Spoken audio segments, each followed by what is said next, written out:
Jia Hao, as they say in China. If you enjoy the video, support veterans by smashing the like button. Okay, so this video I'm going to talk about making the final table at the Saigon poker room. And I'm going to try something a little different to help make the narration go a little more smoothly. What I did was I asked Claude to help me create an outline for this video. And I'm going to go ahead and maybe I should move this over actually a little. I'm gonna keep the outline in front of me. I may like paste a picture over it when I edit the video, but I'm gonna go ahead and just see how this goes. If referencing this outline, having it right in front of me helps with the narration. So anyway, let's get started. So I guess like the fourth time is the charm for me. I had visited the poker room, I think on Wednesday after my last video. And I decided I wasn't going to make another video until I made the final table, which actually ended up happening on Saturday night. I'm recording this video on Monday. I was too tired to do it yesterday, but I want to try to do it when it's all relatively fresh in my mind. And so it was actually Saturday night. Sorry, is when I went there again and made the final table. So like this was my fourth visit to the poker room. Sorry. And like the first three times, I crashed out soon after the bubble busted out. Like the last two times, I was actually the first person to bust out right after the bubble. So I made the money all three times, or all four times, but the first three times I just barely made it. And yeah, the last time was another bad beat, probably even worse than the one I talked about in my last video. So it was like right after the second break, and I was a big blind, and I think the blinds were like 2000, and I think I had like less than maybe around 8,000 in chips. And also remember, you have to, when you're the big blind, you have to put up an ante equal to the big blind. So I had to put up like 4,000. And this guy, oh, and by the way, I'm in like seat nine, right? Yeah, I'm in seat nine. And this guy in seat one, he freaking raises with like ace nine off. And he had a nice stack, but he raises like 3 or 4x. And I have ace king. I'm feeling pretty good. And practically the whole time I was at this new table, they move you around as the tournament progresses. I wasn't really getting any good hands.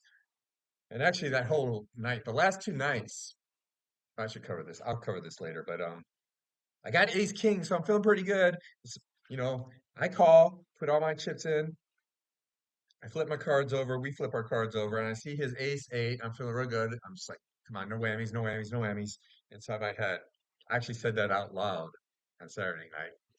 On one hand, I'll talk about, but freaking 2 8 came up on the flop, and I was drawn dead on the turn. He actually made a full house, so I busted out. You know, I only won back my entry fee. So that was Wednesday night. Um, I wanted to go back Thursday and try again, but I was just too tired. I didn't get much sleep after the poker game. And then the next day, they didn't have the relaxed tournament. And I considered like doing the one at 6 o'clock, which costs 720,000 dong. I'm not sure how much that is. Like 400,000 is about $15. It's probably around $25 or something. But then I realized that maybe Friday the 13th wasn't the best day to try moving up in stakes, so I didn't go Friday either. So I finally decided to go on Saturday. I checked the schedule. I saw they did have a relaxed that day. And yeah, I learned a few things. But before I left, I did this. I'll just do a screenshot. I meant to have it open a new tab. I forgot to do it when I started the video. But I actually did this chakra clearing meditation video on YouTube. I'll put a link in the description. It's only like 6 minutes. I think it says it clears out all six chakras, and I'm not even an expert on chakra. I don't know if that's all there are or pretty much anything about them, but it sounded good. And I've used it before. I like that it's pretty quick and it's actually in my playlist. If you want to check it out, I got a bunch of videos for meditation. And yeah, I just thought this was a really good one. And also near the end of the video, I also, in addition, like imagine a golden bubble surrounding me that was drawing positive energy to me. And I just tried to think positively the whole time. Kept like saying to myself, I will make the final table. And I kept seeing the word win, win, win the whole time I was like meditating. And so I leave my apartment around 7:30 and I get there, around 10 or 15 minutes later. And first I have to like cash in my winning ticket from Wednesday to get my 400,000 back. And then I go register for Relax and I learned a few things about the process. First of all, I learned that I guess they're very busy on Saturday night. And like this was like the first time I registered and wasn't able to like sit down immediately. I get my registration slip and I go to the guy to get my chips and he's like, no, I couldn't really understand him. His English wasn't very good. You know, and of course my Vietnamese is horrible. I can only like count to 10 and say hello and I'm sorry and thank you in Vietnamese and that's about it. But I thought he was saying they needed like more people to enter, but actually, I think like too many people had entered, and they didn't have like enough tables to sit everyone who had entered. And I finally realized you get like a number of the order you register in, and mine was number 35, which I found out meant I guess they only had like three tables, three nine-player tables, um, which meant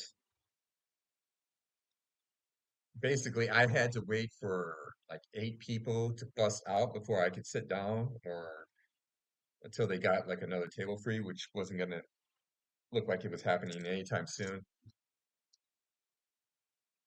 And so I went, I didn't realize this for a while. I see the tournament starting. I didn't think they would start the tournament until they had enough tables, but I was wrong. So I guess the way they do it is, they just seat as many people as they can. They start the tournament. It's around 8 o'clock usually, and then everyone else has to wait. And the blinds are going up. They still like the blinds are still progressing and going up. I don't know. I think it was like on like the third round of blinds that they were only like on number 31. I was number 35. I think I said.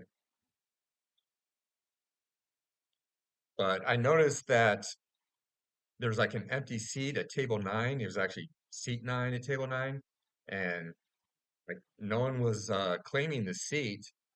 So I went over to the registration desk and look at the guy. I think I was kind of annoying him, asking to sit down and not understanding him. And there was this woman who spoke a little better English, and I asked her if they had a seat for me yet. She's like, no.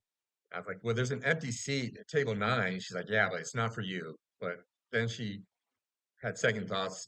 She realized I guess she realized it had been open for a while. And so she decided to let me jump ahead, which I was very thankful for. And yeah, so I go and sit down at the table. And actually, I was kind of wondering if this might not be a huge disadvantage. I mean, one hand, I was kind of nervous. On the other hand, I kind of wasn't because like the first time I played was like when I won the most money, didn't bust out right after the bubble, and I didn't. I only won like $1. after the entry fee. But like the first time, I don't know if I mentioned in my last video, but they started the tournament early, so I s- you know jumped into the tournament late, and that was like the time where I did the best. So I was wondering if maybe starting late gave you an advantage, and also like this guy from Paris that I met, like while we were all waiting for the tournament, he registered after me. He was like number 43 or something, and he actually ended up making it farther than I did. So starting to wonder if maybe I should like purposely register late. But the only thing is, I guess I think if you register before the tournament starts, they actually give you like 10% more chips. So if you register before the tournament starts, even if you don't sit down when it starts, um, you get like 13,200 in chips instead of 12,000. If that makes sense. Okay, moving on to the early game segment, my first table. So, yeah, I do want to say the last two times I played at the poker room, I did not get aces or kings the entire time. Like the first time I played, I got kings twice and I got aces once. But this time I got pocket aces twice, and the first time was like within the first five hands. It's pretty surprised. I think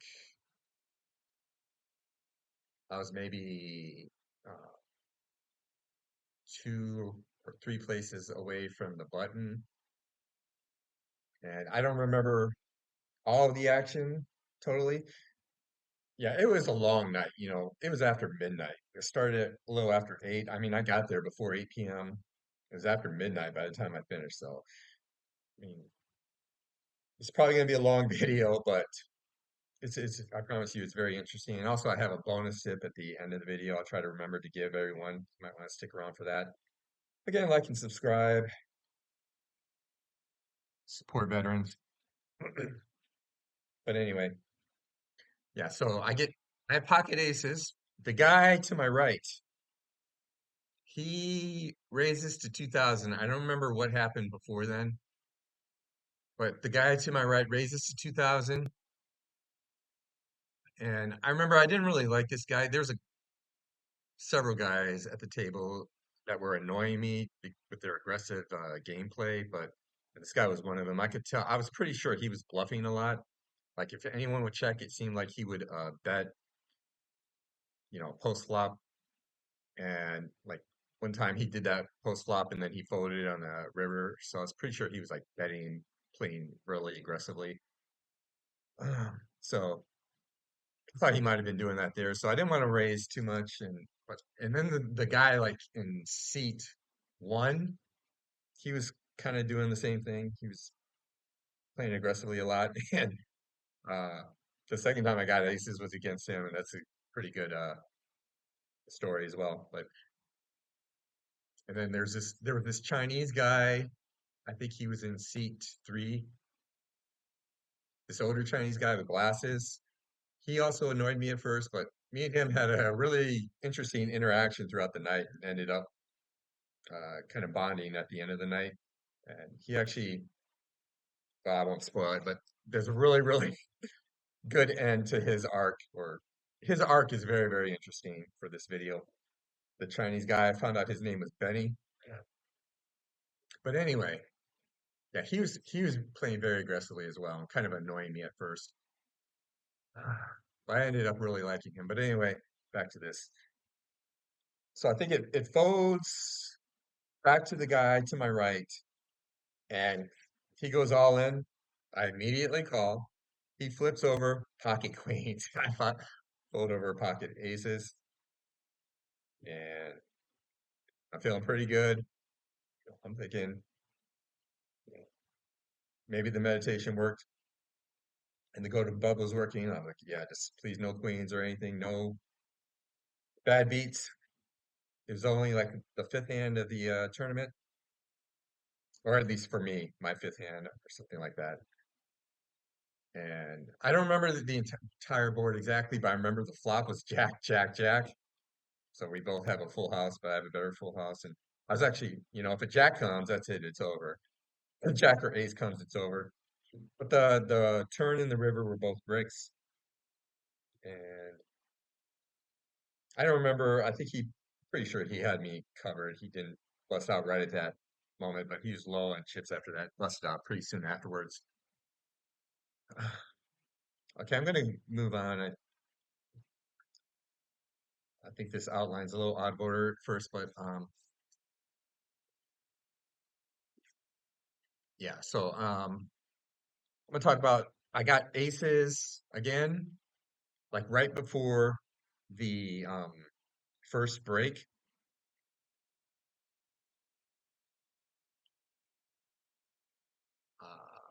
I don't remember which position I was in. I'm pretty sure I was like middle position again. And I don't, yeah, I think there were a couple of people who either limped, someone might have even raised, not sure, but I know there were other people in the pot already.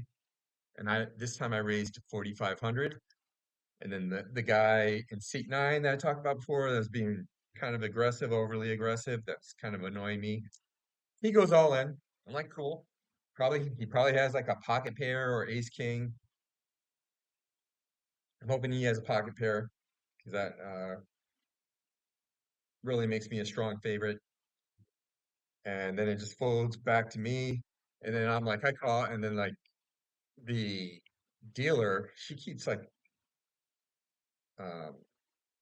like questioning me. I can't think of the right word, but she keeps like trying to confirm with me if I'm calling. I had to like confirm like three times, and finally she's like, okay, put some chips in. And so I took my stack of 500s, put them in the pot, and then we flip our cards over, and I see this guy has pocket jacks. So first it was pocket queen, aces versus queens, and then it was aces versus jacks. And this was the time when I actually started saying no whammies, no whammies, no whammies, no whammies. And I won the pot. And at this point, I'm in a pretty good position. And then, so we have our break, and I don't think I went outside this time. Well, actually, the first thing I did was went straight to the bathroom and washed my hands really well. And I was doing that every chance I got. Um, okay, I guess I may as well talk about this. I was going to save this for the end, but yeah. So the last two times I went, I wore a face mask, like I talked about in my last video. I did ended up kind of feeling sick for a couple weeks after that, even though I was feeling better like the next day, but then kind of got aggravated. But anyway, this night in particular, they were all kind of players without masks, coughing, and like the first dealer, like I was in seat nine right next to her, she's like coughing the whole time, but at least she had a mask on. So, um, yeah, actually, probably two pointers for the if you ever go to the Saigon room. First of all, wear a mask. Um, Secondly, if you play on Saturday, especially for the relaxed tournament, get there early. Okay. If you're able to like be one of the first 27 who register.